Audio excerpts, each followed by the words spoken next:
many times if you want. Chat too. Good evening, everyone.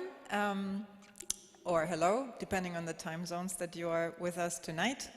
This is the last panel of the wonderful Winter School of the Fair Work Foundation here in Berlin. And I'm very happy to present the last panel with the title Interventions for a Different Platform Economy. And my name is Manuela Boyagiev. I'm based at Humboldt University, and my background is in migration studies. And I have always been interested in migrant labor and migrant organizing, and I guess this is how I come to this table from a very different perspective, I guess, than the only platform economy question that could be a much smaller scope. But I think it has been already discussed in this winter school in a wider scope with all the many aspects that concern the platform economy today, and we would like to now discuss this with a couple of organizers that are here today with me. First of all, Jonathan Miller from the Tech Worker Coalition here in Berlin.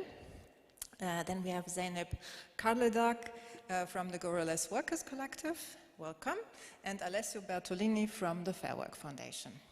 With those three wonderful panelists, we are going to discuss how the platform economy is shaped today, but from the perspective of workers, or respectively from the perspective of labor. We will look at protests and strikes and collective action, and we will learn from struggles for a better future of work in the platform economy, but maybe also beyond. So welcome everyone who is joining us for this panel, online and here, of course. Jonathan, I'd like to start with you first. We have three sets of questions. So for the audience to know, we will start with a more descriptive session where you all explain who you are and what the organization is that you come from. We will then look into the actions that you are, and the organization that you are with, and what the practices actually are. And then we look into the question of which is more utopian in terms of where shall we go. Okay, so to start with the descriptive part, Jonathan, I'd like you to start to introduce yourself and your organization, and then also tell us a little bit when and how and for what reason was this organization founded, and when did you personally join the organization, in terms of why did you join the organization? Thank you very much. Thank you for that warm welcome. So my name is Jonathan, and I moved to Berlin 6 years ago from New York City. So most of my professional tech career, I knew about unions. I grew up in a union family in the teacher sectors, but I didn't know anything about unions and tech intersecting. It just seemed like an oxymoron. You had the California ideology on one hand, and you had unions, which were these kind of antiquated institutions, on the other. And yet at the same time, and I'm a white cis male guy who's making a nice salary, so I'm definitely benefiting from all these kind of inequalities that the tech industry ferments.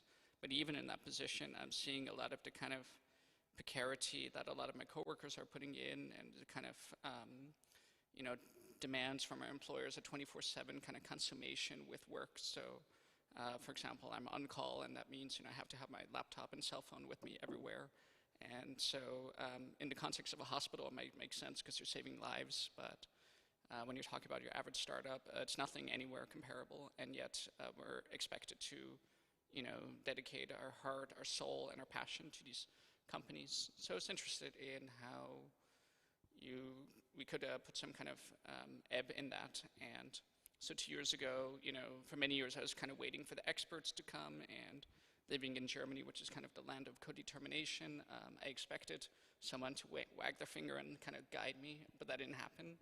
So 2 years ago, I founded the Berlin Tech Workers Coalition, which is a volunteer grassroots organization. And broadly speaking, I would say it's kind of the landing page for people in the tech industry looking to get involved and organized. So whether it's forming works councils or filing an unfair discrimination grievance against their employer, or talking about these kind of bigger societal issues. So climate change, tech won't build it, so militarism, and also things like, pay gaps in salaries. And so here we are, 2 years later, and some of the successes I can share is some companies may have heard of, like Babbel, the language learning app, or SoundCloud. They've all formed works councils recently. Also larger companies like Zalando, and tomorrow is Black Friday, so I would be remiss to not mention. Globally, there's a Make Amazon Pay Day of Action, and so Tech Workers Coalition has been really involved there in organizing Amazon workers across the global value chain. So from Amazon Web Services to data labelers to people working in warehouses, and also the whole economy of platform gig work in cloud work or in Amazon Fresh. And I could go on forever, but I know we have limited time, and so thank you. Thank you very much. So you actually have been one of the founders of that organization. So can you tell us a little bit more about where you are based in Berlin, and what is the scope of your work in terms of, are you only organized in Germany or only in Berlin, or do you relate to other organizing efforts in other places? So living in Berlin, I've worked at 5 different jobs, so I have some kind of perspective. It's not an issue that's isolated to any one company, but it's systematic, it's industry-wide. And even if I wanted to only focus on Berlin, it would be impossible, because most of these companies are transnational companies, and they're able to take advantage of people by hiring a predominantly migrant labor force that doesn't know much about the local labor rights and conditions. But also when workers in one city or one country are demanding rights, companies can very easily relocate and expand elsewhere. So even if I wanted to focus on a national or urban-based project, that wouldn't be possible, it wouldn't be effective. So the Tech Workers Coalition that I found in Berlin is just one of about a dozen chapters worldwide. So there's also in Italy, in Bangalore, in India, London, in San Francisco, of course, Silicon Valley, in New York City. Thank you so much. Zeynep, coming to you. So you're part of the Gorillas Workers Collective, and also to you, could you introduce yourself and your organization, and when did you join it, and for what reason, or what made you join us? Yeah, sure. Thank you. So I'm Zeynep, I'm 24 years old, and I came to Germany last year in December to study. But of course I needed money, so I applied to a lot of jobs, and almost all of them rejected me because I didn't speak German. I still don't speak German because I don't have time, unfortunately. So I applied to Lieferando, Volt, Gorillas, and Gorillas was the first one accepting my application, so I started to work there. Right now, we are doing an election in order to create a workers' council. But if we go back, I can say that when I first started working there, I had no personal bad experiences, because I came from Turkey, and majority of the workers there were coming from different countries, and we tended to compare everything with our home countries. So it was all good for us at first. But I met someone, and I learned that there were a couple workers who were meeting once a week and talking about the problems in the company and trying to solve these problems. They even wrote an open letter in order to solve these problems. So I was just curious about what they were talking, because I didn't experience anything personally. And then I realized that actually there were a lot of workers, and they were suffering from a lot of things. It was payment discrepancies, bicycles, equipment, harassment, and after a while, of course, I also experienced these kind of problems. And as we had this probation period, even though we wanted to help our friends, help our colleagues, we had to do this secretly, because the company could just fire us without saying anything. And majority of the workers didn't know about their own rights, and the company was taking advantage of it. So we were trying to tell our colleagues that, hey, you know what, this is your right, don't let the company do this to you. But one of our friends did it openly and shared information about the workers' rights on the WhatsApp group of the warehouse and on a Facebook page, and then he got fired.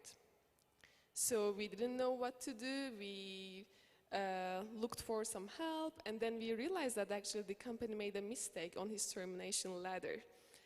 And when we were searching for some solutions, we were told that we can start a workers' council process. So that friend and another 2 friends initiated this workers' council process, and then we are here today. Thank you so much. Can I ask you 2 quick things? One about, you mentioned that there were problems with bikes. Maybe that is something you need to explain. So what are the problems with bikes? And then the other question is this administrative mistake that you were talking about. What was it? Yeah, sure. So when it comes to bikes, we had several problems because the company changed the bikes several times and they were all problematic. For example, in one of them, the brakes were not functioning at all, so we were having accidents. In another one, the pedals or the seats were flying away, or the tires were very sleepy and we could just have accidents. And when it comes to the administration problem, we realized that the person who signed the termination letter was not the person who was supposed to sign that letter. That was the mistake. Okay, thank you so much. Just to explain also to the audience that that Gorillas, in difference to other bike courier platforms, do actually provide equipment, so the bikes. But this is a quite interesting narrative about what kind of bikes you get. Okay, thank you, Zeynep, for that first round. Very nice to hear from you. And now Alessio, to you. Welcome to you as well. You're part of the Fair Work Foundation. And so please do introduce yourself and the organization for a little bit. And then also, why did you join it and when? Yeah, thanks a lot, Manuela. I'm Alessio Bertolini. I'm a postdoctoral researcher at the Oxford Institute at the University of Oxford. I'm working for the Fair Work Foundation. I mean, today is the kind of last event of the Fair Work Winter School, so I assume that most of you will know what Fair Work is all about. But for those of you who are maybe connecting right now or just like come across this video randomly on the internet, the Fair Work Foundation is an international organization of researchers. We are currently present in 26 countries, and what we do, so our basic activity is to evaluate the working conditions offered by different digital platforms across the world, and we evaluate them on a score from 0 to 10 based on our, what we call them, Fair Work principles, which include a number of principles in relation to pay, management, conditions, representations, and contracts. And why did I join the Fair Work project? Well, I joined the Fair Work project just like less than 2 years ago, I have to say. It's coming to 2 years in a couple of months. And at the time I was already doing research on the platform economy. I was at the University of Glasgow. But then I saw, what I found very interesting about the Fair Work Foundation is that it's an action research project. So on the one hand, there is an academic side, a kind of more research-focused side, but there's also an advocacy side, and that's what I was really attracted to, because compared to other projects in academia, I felt Fair Work was really trying to have an impact in the real world, in a sense going a little bit beyond the kind of ivory tower of academia and what many academics are accused of, you know, just staying in our safe space of academia without engaging with the real world. So I felt that Fair Work was doing something different, something more in a sense, and is what made me want to join. At the time when I joined, although it was less than 2 years ago, there were only 2 ratings at the time, so only India, South Africa, and 2 more countries were joining at the time. And now we're 26 countries, many more researchers across the world, many more contacts, many more activities even with local organizations. So it really felt almost, in a sense, like a small tech startup, in a sense, that hasn't reached kind of unicorn status yet, but hopefully maybe will. soon, not in terms of money, but in terms of impact. So yeah. Thank you so much. So we have very different perspectives on this panel that I really like a union perspective, workers trying to create a union within a company, and a broader perspective that looks into the conditions in the platform economy also more globally. But I guess you all are involved in these global questions because by constitution of the platform economy, it is a global question.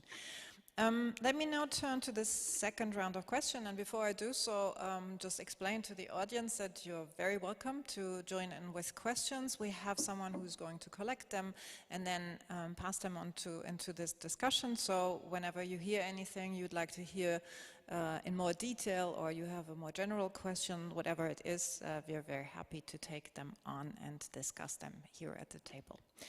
Okay, so the second round of questions goes to, of course, the concrete actions. What have you done? What needs to be done? And what would you see opening new perspectives for working conditions? Maybe we'll start with the first one. So maybe you all explain a little bit what your concrete actions were, and tell us a little bit, maybe on how were they successful, how were they not successful. Thank you. Jonathan, again, you can start. Sure.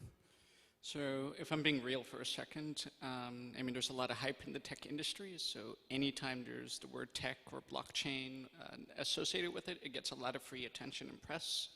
A lot of that discourse and kind of space is full of bullshit, but that's something I think tech workers and the kind of framing of the Tech Workers Coalition is also able to leverage, where we're able to kind of bring to the surface some of the kind of less talked about issues or topics.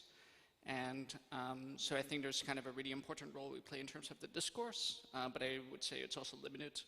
And really what's important is, the question is, how do we build power? So for many years, in the United States, you had these kind of Google walkouts over very specific issues. So from forced arbitration agreement, sexual harassment, climate change, but there was otherwise no kind of permanent institution that would, build power. And when we're talking about people like Google engineers, they're making $500,000.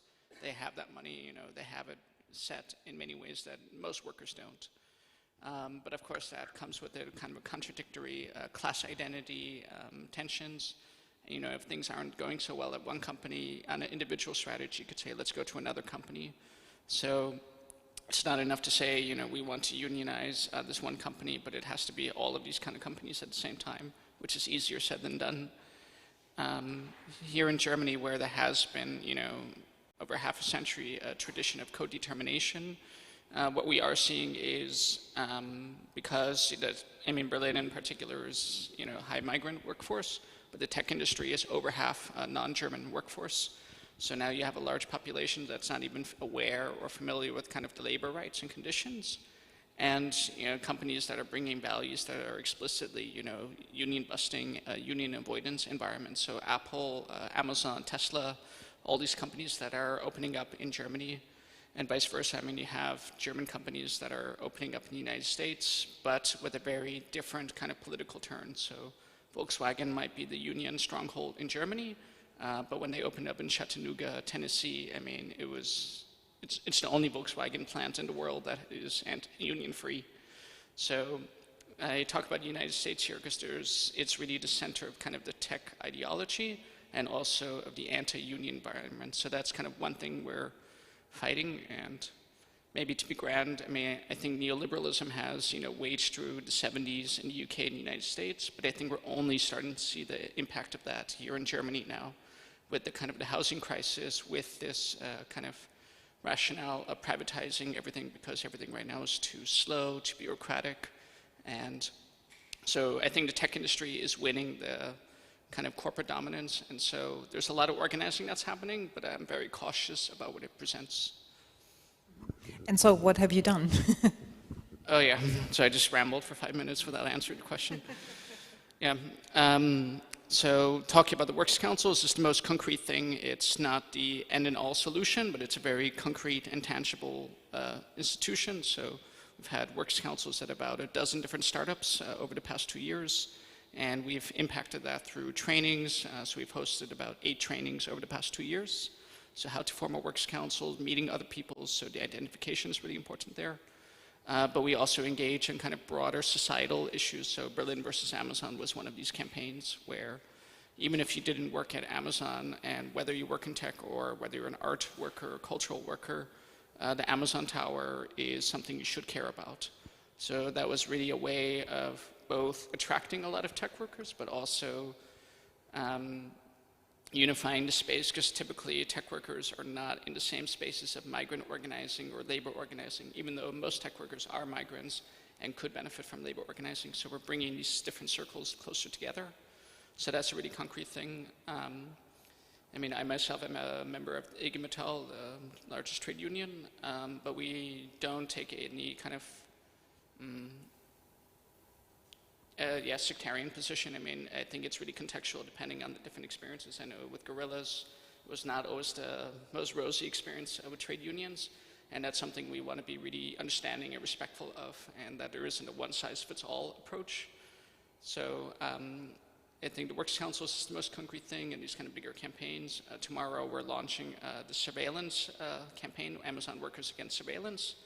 Because when you take a company like Amazon, it's so easy to get lost in all of the issues and so easy to kind of see the individual trees for the forest.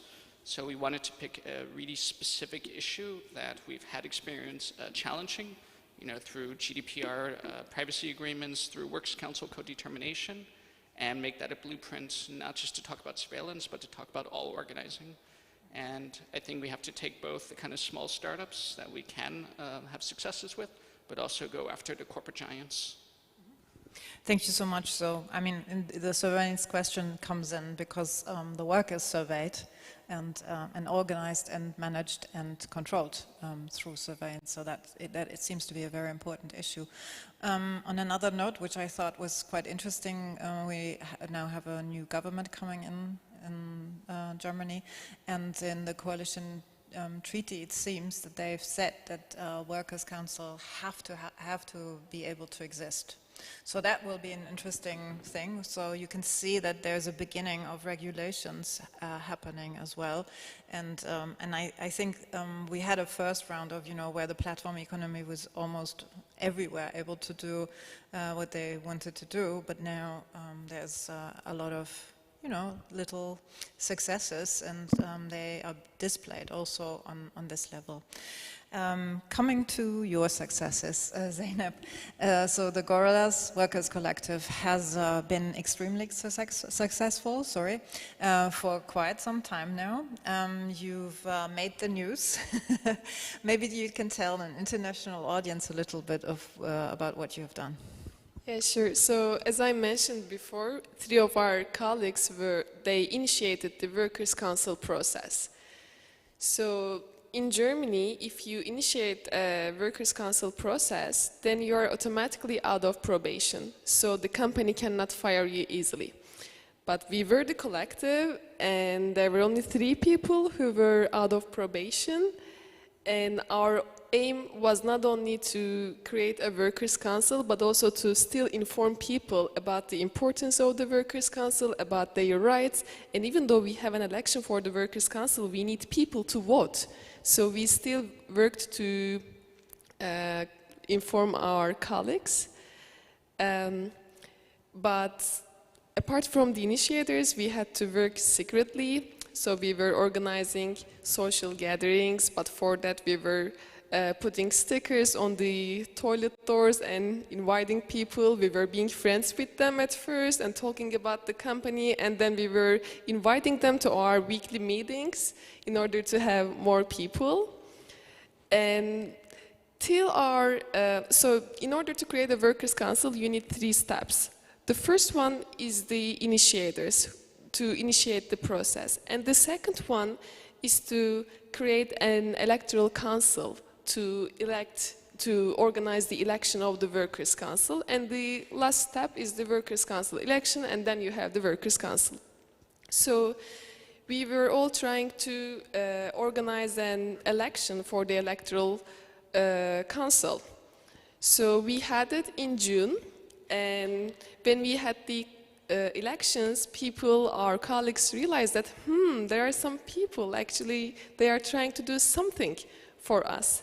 And 1 week after the election, we heard about a colleague who got fired in a warehouse without any warning, although he was a very successful writer. So meanwhile, we had a lot of WhatsApp groups, Telegram groups, so information communication was easier for us. And when we heard about it, we all went there without actually talking to each other and organizing something beforehand. Of course, we were calling each other and inviting everybody to support our friend, but it was not an organized action. So we went there and we talked to the managers. We tried to convince them to hire our friend back, but their reaction was no, and they were actually aggressive against us. And then we made a small assembly there, and we decided that we were going to block that warehouse. And we talked to the managers, we told them that we were going to block it, and then we did. So there were some cameras, people started to take some videos, and all of a sudden our managers started to give us some food, some masks, because image is everything. And then the series of protests, demos, and strikes started. Currently, we are in the process of the Workers' Council election. Unfortunately, we had to deal with a lot of union busting by the company, but we had great public attention because I didn't know that it was something rare in Germany to do these wildcat strikes because I was just new in Germany. How can I know? But we realized that it was something successful. And we started to get a lot of supporters. We were on the news, people were writing articles about us. And we had social media pages, social media accounts. We had Twitter, we had Instagram pages. And then, we are here today. Thank you. Okay, thank you so much for this overview. It is true in the history of Germany that many migrant workers have an experience in wildcat strikes, partly also because they've never been organized by the official trade unions, of course, but also because they were supposed, there was this idea that they would leave, so why would you organize them? I think that is quite different today, also because the way the platform economy is used in mobility practices has changed significantly, and so the wildcat strike comes back in a different light, I would say. We'll come back later to your experience. Alessio, maybe you can tell us a little bit maybe about 1 or 2 or 3 main actions. It is quite impressive that you've grown in such a quick time to 26 countries. That is incredible. It's probably unbelievable for you as well.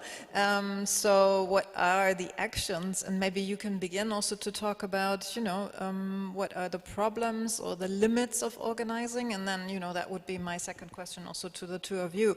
What are the problematics that you face? Yeah, thanks a lot, Manuela. So in Fair Work, in a sense, we have a kind of very large theory of change, but it mainly involves engaging with several different actors. And first of all, we engage with platforms through our rating system, and we directly engage with them by pushing them for better standards, by showing that, I don't know, they didn't achieve a basic threshold of labor standard in a certain principle or another. So our first engagement is directly with the platforms themselves and pushing them for better working conditions. Another important actor is, of course, policymakers. So we engage with policymakers on a more informal, formal level in an action of, in a sense, is a lobbying, but hopefully is a positive form of lobbying. And of course, different politicians in different countries are more or less willing to listen to us. We also engage with worker associations and unions. We try to support them when they do actions, but we also are in a constant dialogue to better understand the local reality and the local context and what we can do as an organization to in a sense, push and collaborate with them for improving the working standards. And last but not least is consumers. So we engage with consumers on two different levels. On the first level, of course, we have our ratings, which are published and they're public. And so consumers, individual consumers can understand whether a company is providing better or worse working conditions by simply looking at our ratings, and this might inform their purchasing and consuming choices. But we also have recently started our what we call social transformation initiative through a pledge. So we engage also with larger organizations, which could be from large enterprises to NGOs, to local governments, to universities, for instance, that might make use of a lot of platform work, although you might think why a university would do platform work, but if you think about it, from translation services to survey management to transcription services, to many of these services are done through forms of gig work. So we engage with these large consumer organizations in order to make them our partner or supporter, and we'll go into detail in terms of the difference. But basically, they try to commit to only use, for example, the better scoring platforms, or at least avoiding the lowest scoring platform. In a sense, again, creating a further incentive for platform to adopt better standards. And in this winter school, we've also discussed of, in a sense, fifth engagement, although I've never conceived it as a separate actor, which is the media. I think the media, in a sense, pervade all of the others four engagement with the other four actors, and thanks to the work of some brilliant colleagues, including Pablo, we'll hear from him later. We have also been engaging a lot with media through articles, through interviews, through social media, in order, again, to raise awareness at the broader level. Yeah, thank you. Again, so maybe you can also say, we've been hearing from two local experience, although they are informed from, international struggles and knowledges in a broader sense. But then I suppose that, creating such a big organization then also needs a lot of local knowledge to make it become effective. I'm just guessing, but maybe you can tell us a little bit more. Is this something that you would say is a limit to what you do, or is a problem, or where would you say there are things that need to happen now? I mean, the issue of local knowledge, I think, is important. I think, so we are a large organization of researchers, and whenever we do actions or research in a country, we always rely on our local team. And I think that's our strength, because the local knowledge is built there, it's built through the local team. And I would say this is more of a strength than a weakness. Of course, there are a problem of coordination overall, and of course we're still a relatively small organization, still a relatively small team, so we need to juggle between different activities, between different countries, different cultures, different institutions, and so on. I think in terms of, if I need to think about the main limitation of the project, which I wouldn't say it's a limitation, but it's one of the things that I think is the most difficult, is changing the narrative around the platform economy.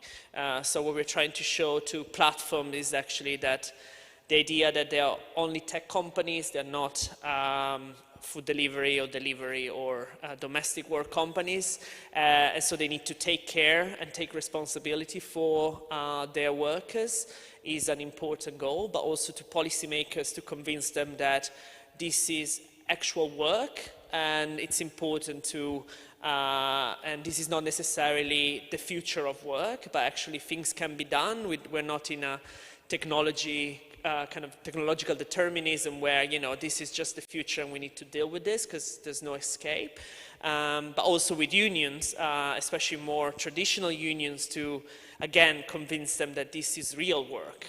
This is not just students doing this for a few hours a week, or the retired person just being bored at home and do some translations on the side. This is real work. There are real people, and sometimes, as you know, as the experience of Gorilla can tell us, unions are not very receptive. But we hope that the time is changing, and we see more and more in Germany, but also in other countries, more activities also from the union side. So I think changing the narrative around the platform economy is probably the most important struggle we have, and where we need to fight most for. Because from there, then the politics arises, and the regulations and the differences in the platform. Would you agree, Zeynep? I mean, you have been, you're very close to founding this Workers' Council, as far as I understand, and maybe now there is a regulation that you actually do have the right to do so. And then, you know, what would you say would then be the things that you'd like to do once you have that council, and what needs to be done? Well, if we finally have the Workers' Council, actually we are planning to solve the problems that we have been fighting for months, like the very basic problems, like being paid in time and correctly, or having proper bicycles, having personal jackets. Fortunately, we have personal jackets now after some months of protesting. And also we have another issue in our company. We don't have any equal payment system. So those who started in the beginning, they earn 12 euro per hour, while we earn 10.5 euro per hour. And also there are problems related to harassment and racism in some warehouses. And the company, for example, sent us a form and said that if we experience any of them, we can fill out that form and send to the company. But the issue is workers are not harassing each other. It is the manager, it's the management who are, you know, harassing. So actually we want to be a different unit, not related to the managers who can, you know, solve these kind of problems somehow. Because workers are the one who knows the problems the best. We are experiencing these problems. That's why we are the ones knowing it, and we can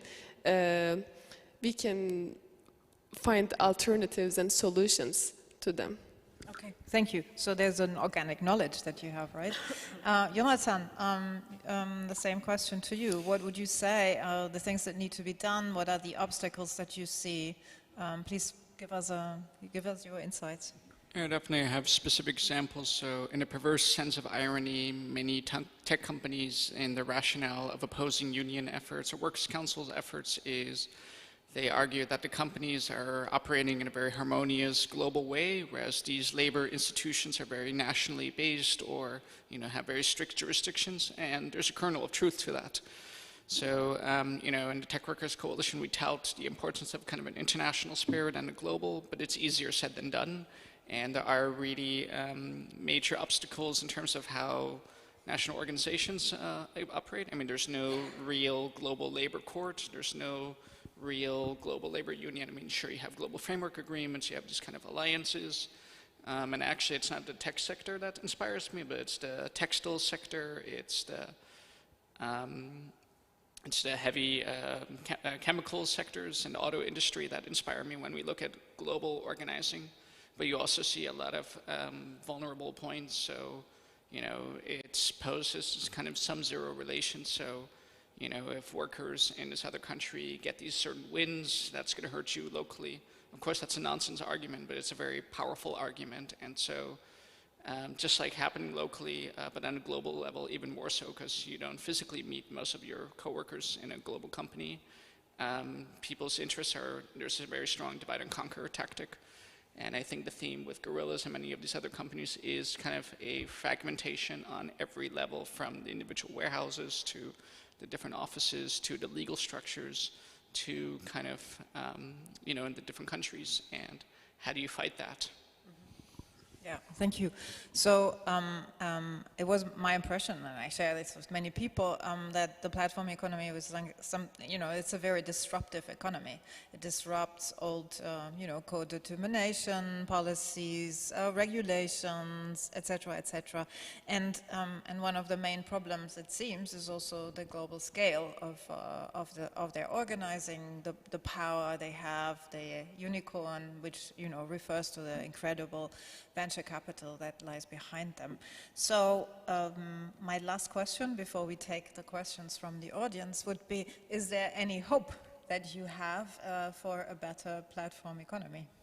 Maybe Zainab, would you like to start with this? I mean, from your organizing question, how do you see this could be, done in a fair way? Yeah, sure, I have hope. Otherwise, it would be strange because for months we have been fighting for something and we couldn't do it without any hope. And we hope that actually workers do not have to suffer from these kind of jobs. Because I see that majority of the workers think this is a temporary job and it is all right. It doesn't have to be all right.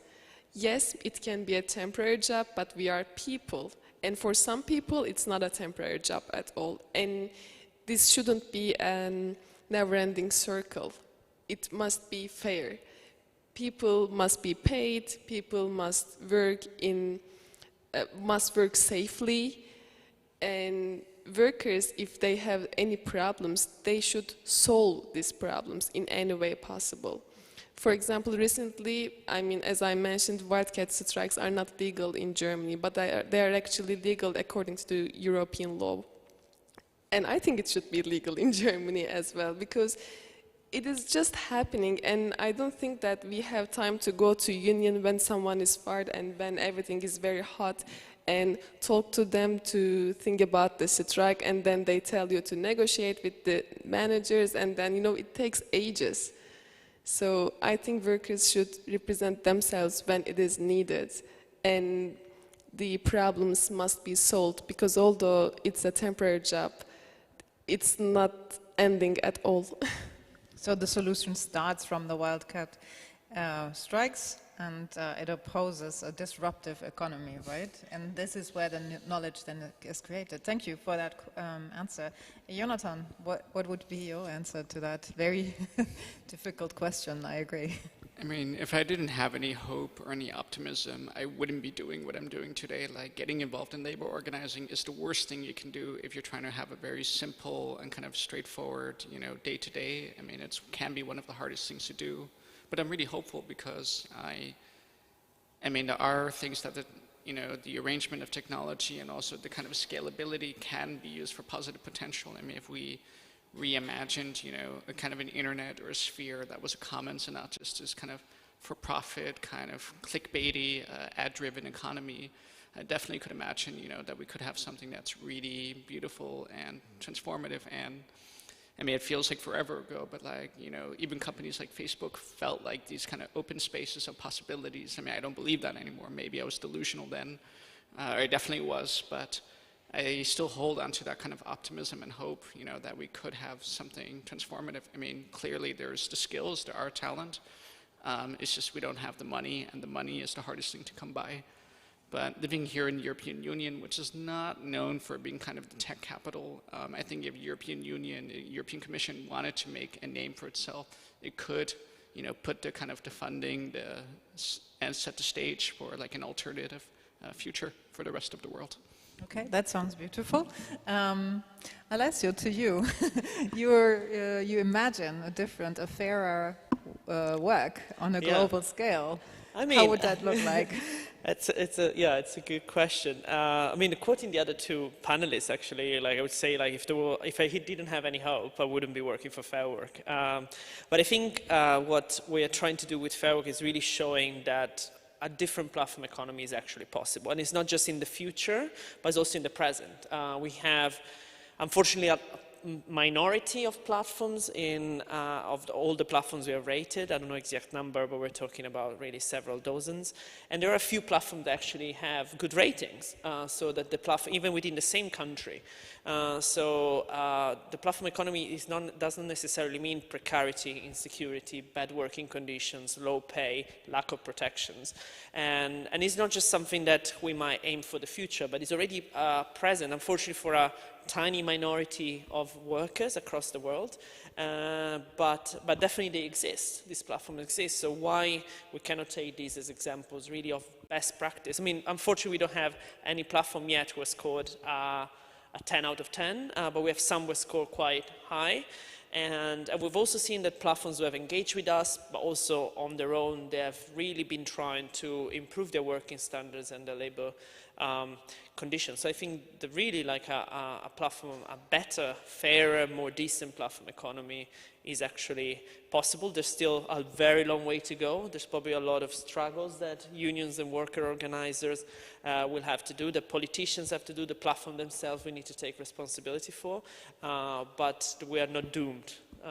In that sense, I'm very optimistic. Yeah, and there's still the narrative is still there from the beginnings of organizing in the internet and all that it was able to create. With this, I'd like to pass on to the audience, and also he has been mentioned already, Pablo Aguera, who has been collecting the questions for us, and so I pass on the microphone to you. All right, thank you very much, everyone, for your contributions. And we have some questions from the audience. I have some questions for each of you, so maybe we'll take them one by one. So there's some questions for you, Jonathan. The first one would be, have you tried to organize with different sets of workers within one company? So say software engineers, cleaners, security, and so on.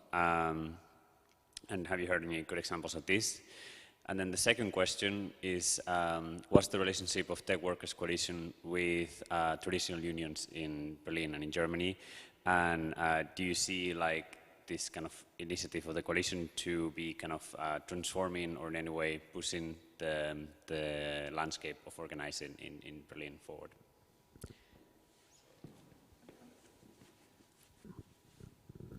Anyone who wants to start? You? Yeah. So I'm hard of hearing, and that's okay. So hopefully I answered the right question, and if not, we'll have an interesting answer to a different question. So for the first part, I mean, the Tech Workers Coalition was founded as a collaboration between a Google software engineer and a kitchen staff worker, so a service tech worker.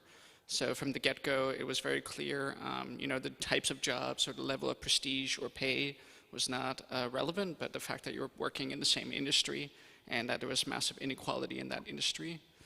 But this doesn't necessarily translate everywhere because you know, in certain companies, and Google is definitely one of them, even if you're a subcontractor, that's touted as one of the benefits as well. You're working for one of the greatest companies on earth. But in other companies, that might not be an identity you have. You know, well, I'm a service tech worker, so that's something we try to be cautious of. And so, for example, in Amazon, we don't have this kind of dichotomy of warehouse or tech worker, or say everyone's a tech worker. We just call it warehouse and office worker, which is a way of recognizing the differences without, yeah, and the only way you can have solidarity is through acknowledging the differences and coexisting together. And I already forgot the second question, so. Maybe we can just start with that first round of the first question. And, you know, Zeynep, maybe you can also answer that. I mean, has there been any sort of solidarity across the Gorilla company? Yes. So when we actually had some popularity in social media, there were people from Cologne or from different countries, and they were trying to reach out to us, and we had online meetings, and we talked about our experiences, and some of them, I will not mention them here because they are not something right now. Some of them are trying to organize workers' council, and also it's not only Gorillas, but also other platform workers and delivery workers. They also reach out to us, and we are constantly in contact with them and trying to share our experiences so that they can be prepared for the coming union busting strategies. Thank you, Alessio. The platform economy is, that's a big term, and as Jonathan has said, there are stratified working status within. So how do you approach this question within your Fair Work strategy? I mean, Fair Work has, at least so far, mostly concentrated on jobs that are more kind of middle or low skilled. It hasn't concentrated on kind of the job that would be considered in general like high skilled. And the main reason is, on the one hand, is because the vast majority of gig workers, at least until now, have been in more kind of so-called low skilled, less qualified jobs. But the situation is rapidly changing. What we are seeing is increasingly that even more traditionally high-skilled jobs such as doctors, lawyers, translators is a case in point, designers, architects, they're increasingly becoming platformized. And so that, in a sense, no job is safe, no profession is safe. And so what probably we're going to focus in coming years is also including platforms that might include these forms of occupation that until now have been safe and secure in this kind of more standard forms of employment. But as I said, the situation is rapidly changing, so we might have to be more aware of these, of the platformization, really, of the economy. Thank you. Pablo, the second.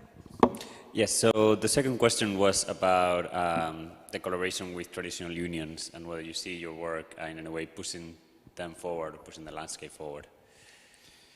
Yeah, I mean, so what's interesting is also this really differs nationally when you talk about the different countries, but also when we talk to people in Berlin, depending on what country they come from, what a union means has very different connotations.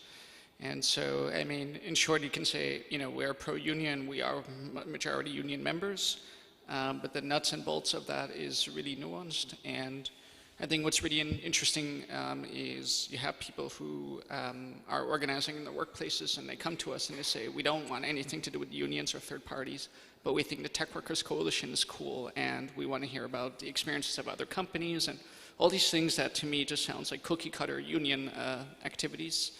So we kind of get to play with that and that kind of ambiguous space. But I personally am a member of IG Metall, and it's the biggest union in Germany. In the world. Well, I forgot what I was going to say, but just give me a second. So yeah, I was going to say that I definitely agree with Jonathan. Especially in Gorillas, everybody comes from very different countries, very different backgrounds, very different political backgrounds. That's why when you say union, everybody tells you something different.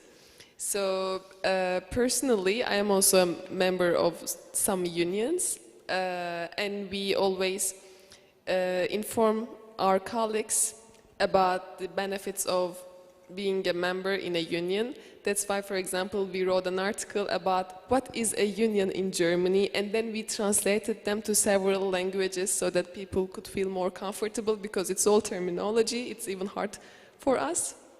But unfortunately, I can say that our experience was not very, how can I say, happy ending with unions, because when we first started this collective, when we were only few people, we wanted to reach out to some unions for some help.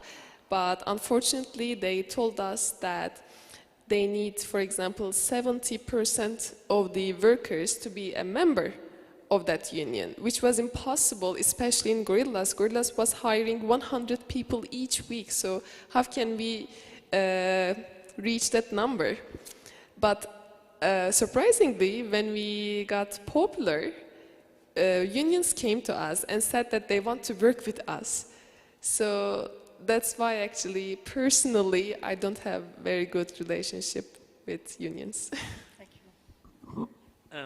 Well, just following up on what you just said, unfortunately, what you're describing is not unique to the situation of gorillas in Germany or in Berlin. And what we've been seeing is a lot of similar situations in many different countries in the world, where unions, at least initially, were not really interested in the problems and the issues associated with platform workers. So platform workers have to self-organize in local collectives and worker organization, or relying in more kind of smaller grassroots unions that were, for example, representing other low-paid, precarious workers in, for example, the cleaning sector, in the transport sectors, and so on. And so, I mean, it's these local collectives and local worker organizations that have really played the bulk of the effort in really bringing these platforms to court, signing the first collective agreements, fighting these platforms in protests and manifestations or in wildcat strikes across the world. But what we're seeing, is where I'm a bit positive, sometimes maybe a bit strategically and a bit selfishly, unions are becoming more traditional unions are becoming more interested in the situation of workers, and they're really kind of raising a little bit their voice in favor of these workers. I'm not sure how the situation is going to evolve.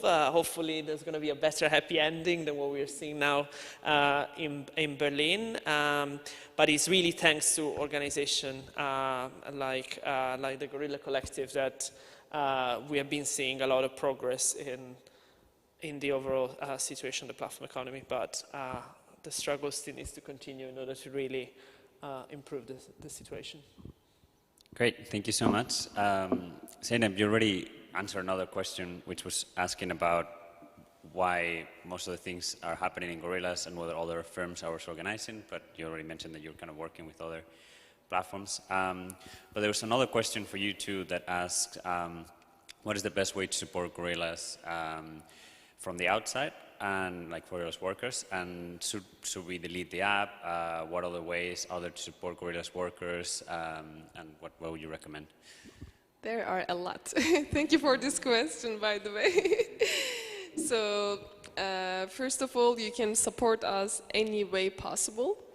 On social media, you can support us, and you can talk to your friends about it, because we know that Gorillas cares about their image a lot.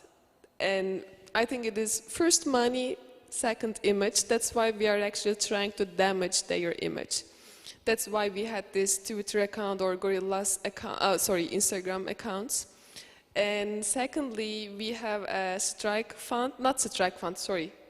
solidarity fund, but we mostly use the money in that fund to help people who can get fired while striking, or who can just, not work during the strikes and protests and cannot get their tips because of that, because we actually depend on these tips when we work.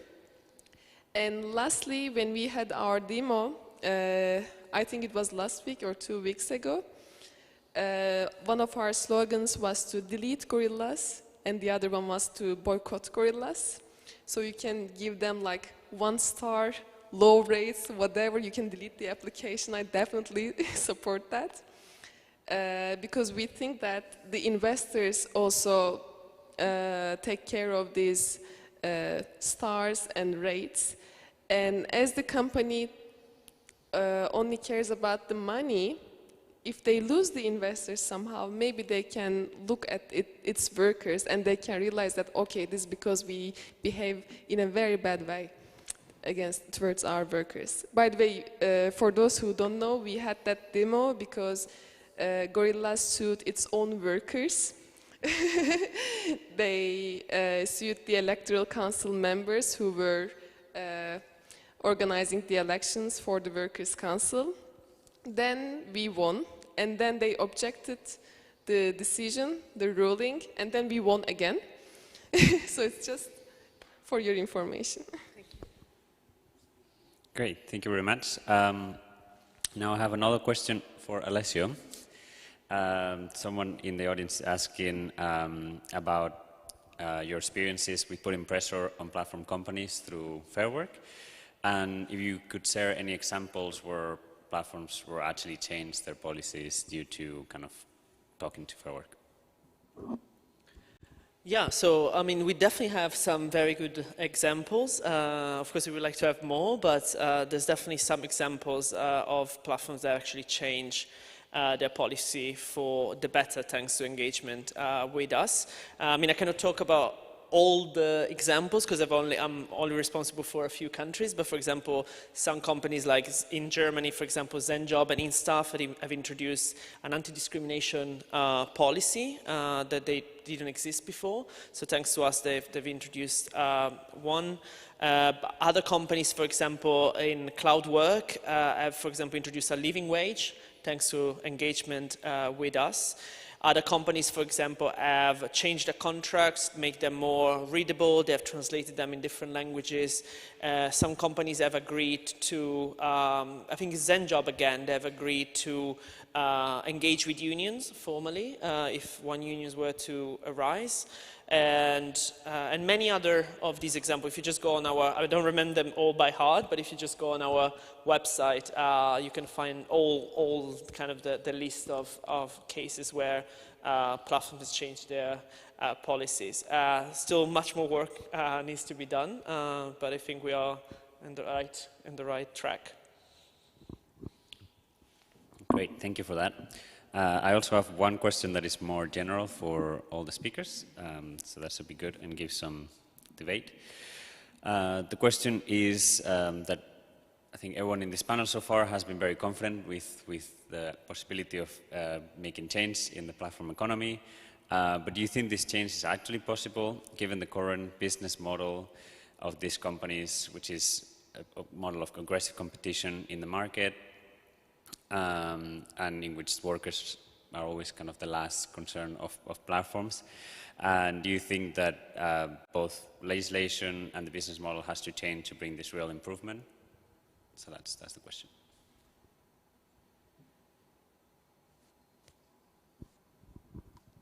Yeah, I mean, so I think, look at companies like Gorillas, you have these kind of marketing campaigns of 10-minute deliveries. I don't think that's something we have to say is the starting point in whatever this new economy is. I mean, it's clearly inhumane and it's just solely created to make a kind of a marketing advantage over other companies.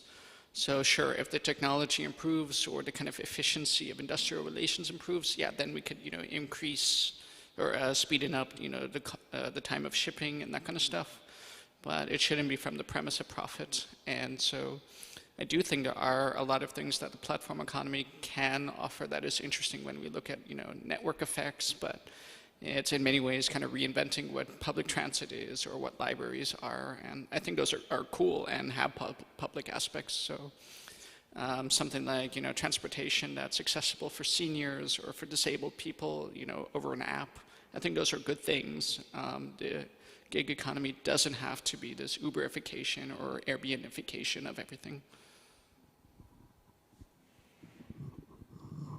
Okay. You can also start and then well, I also think that, so on one hand, yes, I believe that these kind of things like delivery companies or let's say cleaning companies are kind of necessary because as just Jonathan mentioned, there are like disabled people and there are people who actually needs these kind of things. It is all right, I'm totally okay with it, but I don't feel that it is nice that people who serve in those kind of companies should suffer or can suffer. And I also believe that we can manage to have better working conditions for all platform workers, because when we had this popularity with Gorillas Workers Collective, we saw that actually other companies in other countries, other cities are actually trying to do the same thing. So we started something and the other people in different countries are doing the same thing, at least trying to do the same thing. So we can manage something, I think. Yeah, I also think that the model really has to change quite dramatically. I think that the working and the business model of this platform is not sustainable first, as we have highlighted with Fair Work, from a social perspective, because the working conditions are really unfair, are not decent, and there's a lot of exploitation abuses from the companies. But also let's not forget that the business seems also not particularly sustainable also from an economic point of view. Very few of these companies are turning a profit. Many of these companies have been losing money for a very long time. They're basically financed by quite aggressive venture capital. Their evaluation in the stock exchange and so on might be massively overvalued. So we don't need to forget that. Even from an economic perspective, the model is not, cannot continue like this for the incoming years. Thank you so much for this wonderful round. I think we are actually in a quite historic moment where we see that there's labor behind the platforms for a very long time. I think this labor went unseen, and it is thanks to the effort of the three of you and many more who do this job to make this very public and to speak about the great disadvantages of that movement that we see, where the platform economy is platformizing our society in some ways. But I think to end on a more positive note, I think that platformization, or that becoming infrastructure of platform, also has we have seen, and particularly in the COVID-19 crisis, that the systemic relevance of the labor that lies behind it is so important, and I think we need to foreground it in terms of looking at the social questions of solidarity. What do we need from it, and what can go? So thank you so much, Jonathan, Zeynep, and Alessio. It's been a great pleasure to talk to you. Thank you to the audience for your wonderful questions.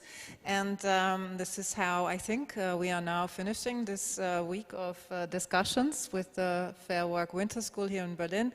And so thank you so much for everyone for being here and for all these great discussions this week. Thank you.